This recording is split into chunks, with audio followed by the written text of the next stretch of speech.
Welcome to the Slop Farm. Enjoy the video. In this video, I will explain how to adjust headlights on a Mitsubishi Lancer. First, park your vehicle on a level surface, about 25 feet from a wall. Ensure your tire pressure is correct and the fuel tank is at least half full.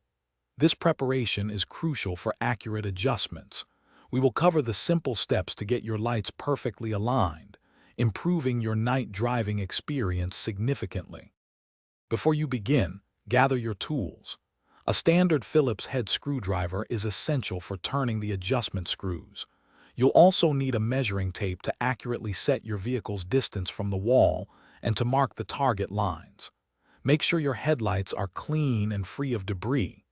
This setup ensures you have everything ready for a smooth adjustment process. Now let's adjust the headlights.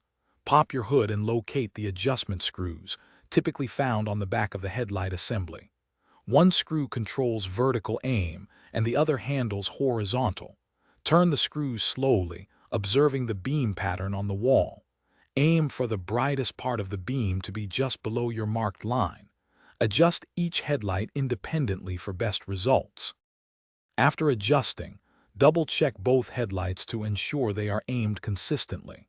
Take your Lancer for a test drive on a dark, quiet road to confirm the new aim provides excellent visibility without blinding others. Proper headlight maintenance is key for safety. Remember to check the description for a link to grab some little trees, black ice, and other great deals to keep your car fresh. Thanks for watching. Consider subscribing if we helped you today.